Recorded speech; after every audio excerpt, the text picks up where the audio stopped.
안녕하세요, 볼리TV 선욱입니다. 자, 이강인 선수가 마요르카의 확고한 주전으로 자리를 잡고 있는 동안 부상으로 제외가 됐던 쿠보 선수가 회복한 뒤에 이제 복귀를 했는데요.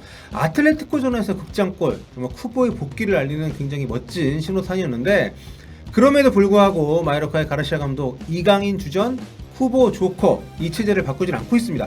감독 스스로 두 선수를 동시에 기용하는 건 좀 쉽지 않다고 얘기를 해왔기 때문에 이강인이 주전으로 뛰는 상황에서 성적도 지금 좋아졌기 때문에 단기간에 큰 변화가 있을 것 같지는 않은데요.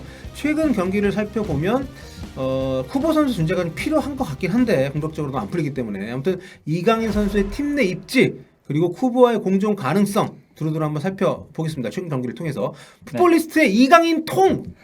네, 윤요영 기자 나오셨습니다. 네, 안녕하세요. 풋볼리스트 이강인 통 민효영 기자입니다. 네, 이강인만 파고 있습니다. 네, 지금 사실 이강인 선수를 물론 좋아하고 꾸준히 네, 취재해왔지만 이게 또 방송에서 얘기하고 다른 또 문제잖아요. 그렇죠. 할만합니까?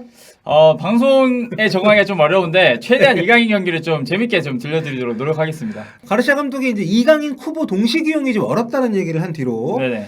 여러 관측들이 있었습니다. 이게 네. 그냥 회의구다. 네. 아니면은 뭐 결국에는 기용할 수밖에 없는데 왜 저렇게 얘기하는지 모르겠다. 네. 아니면 정말 이강인 선수가 쿠보를 제꼈다. 뭐 다양한 얘기들이 나오고 네네. 있는데 지금 마요르카가 성적이 꽤 괜찮아요. 네. 12위까지 올라오기도 했고 지금 이 스쿼드 자체로 경기력이 좀 감독이 생각했을 때 나쁘지 않기 때문에 당분간은 계속 이런 기조가 유지될 가능성이 크고요. 네. 쿠버 선수의 경기 감각 문제.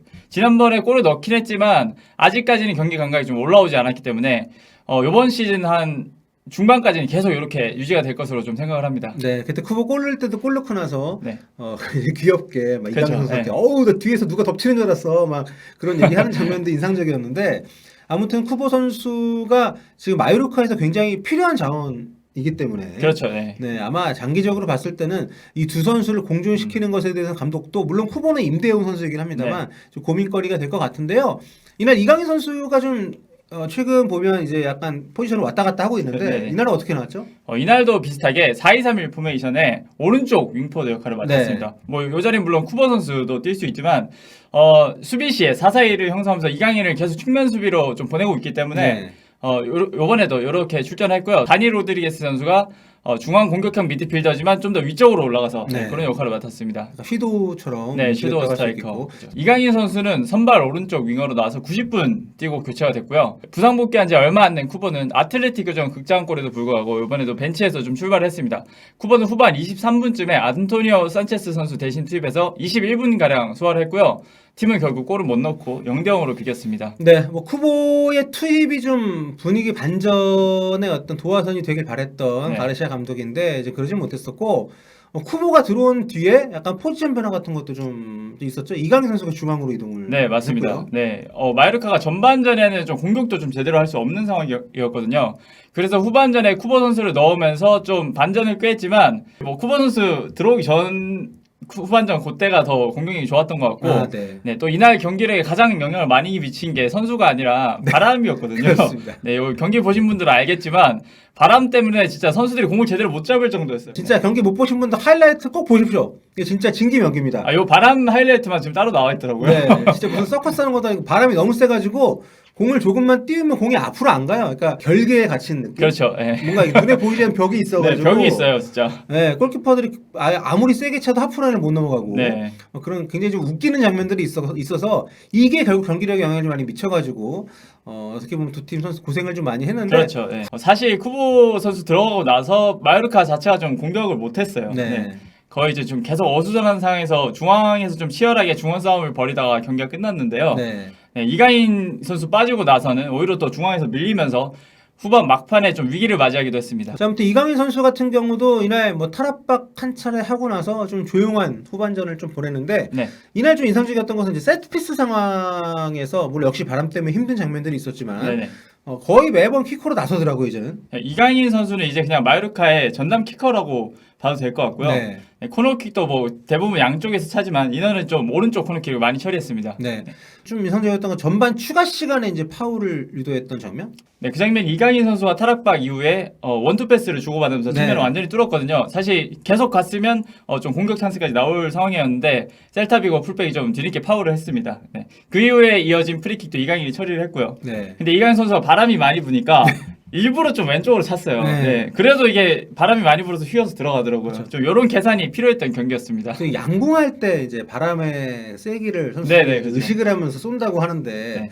축구에서도 그러니까 축구는 공이 크니까 사실 바람 영향을 이렇게 많이 받질 않는데도 불구하고 워낙 바람이 세가지고 네. 저는 축구공이 그렇게 흘 수 있는 걸 처음 봤어요. 그렇습니다. 바람 때문에. 또 후반 들어서는 어쨌든 뭐 전체적으로 중원에서 경합이 치열했기 때문에 네. 어려운 경기긴 했지만 그래도 이강인 선수 모습이 좀 자주 보였어요. 이강인 선수가 사실 결정적인 두 번의 찬스 다 만들어냈죠. 네. 특히 후반 5분에는 좀 멋지게 돌아선 뒤에 측면 패스 줬다가 페널티 박스까지 침투해서 슈팅까지 마무리를 좀 했습니다.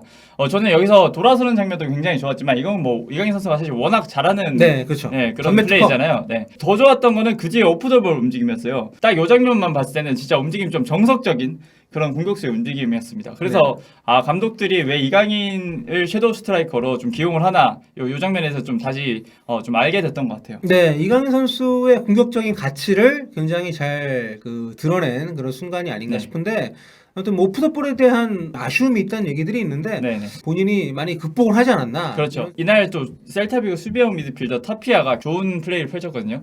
이날만 좀 볼 탈취만 15번을 성공을 하고 네. 그렇게 팀 오브 더 매치로 선정이 됐었는데 이강인이 좀 만들어진 이 턴 동작 한 번에 좀 균형을 잃고 무너지면서 이때 수비가 좀 많이 노출이 됐습니다. 네. 네. 가르샤 감독도 같이 훈련을 하고 경기를 계속 내보내면서 좀 더 신뢰감이 좀 생긴 것 같다는 느낌을 받고 그래서 세피스도 좀 더 맡기는 것이 아닐까. 네네. 특히 이강인의 킥력을 굉장히 믿는다는 이런 장면이 또 나왔었는데요.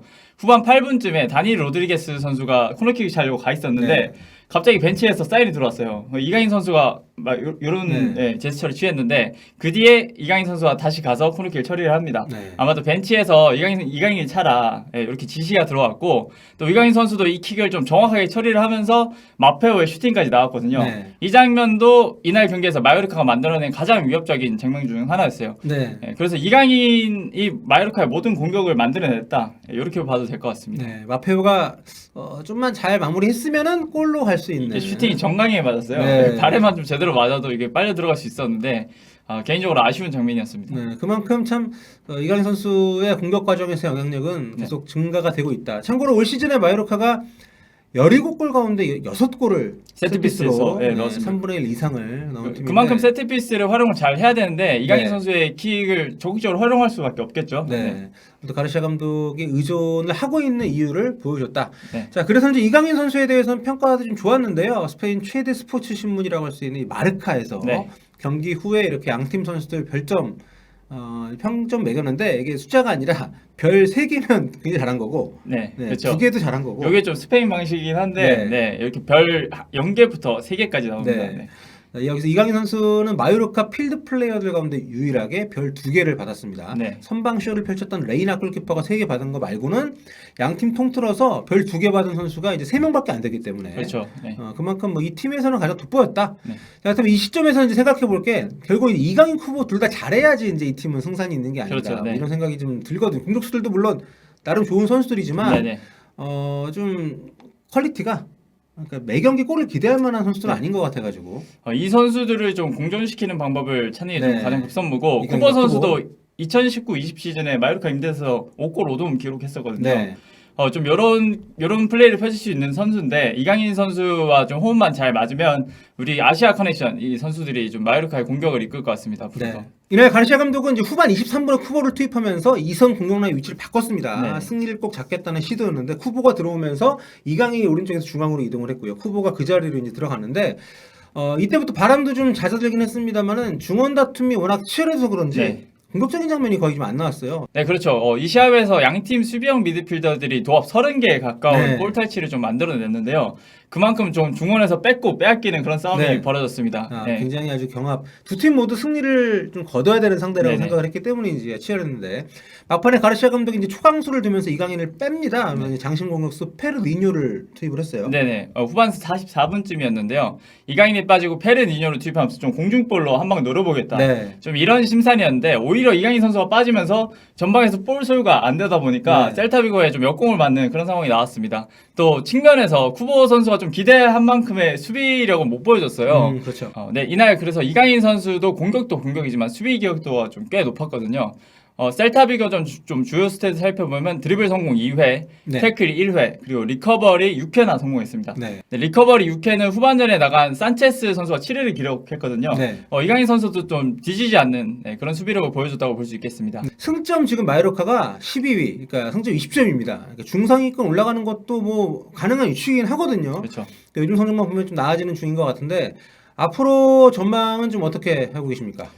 여전히 쿠보에 좀 경기 감각적인 문제가 있고 또 중원에서 단이 이강인도 좀 겹치는 모습이 종종 나오거든요. 좀 아무래도 마요르카가 공격적으로 나가려면 좀 이 선수들을 공존시킬 수 있는 방법을 찾아야 되고 이 겹치는 부분을 최대한 좀 없애야 돼요. 그러니까 네. 한 명이 공을 잡았을 때 침투해주는 선수들이 필요하고 그게 뭐 이강인이 됐던 뭐 쿠보가 됐던 뭐 다니 로드리게스가 됐던 좀 이런 호흡적인 문제를 좀 개선을 해야 되지 않나 싶습니다. 쿠보는 어떤가요? 감독이 계속 쿠반에 넣는 이유를 좀 극복을 했습니까?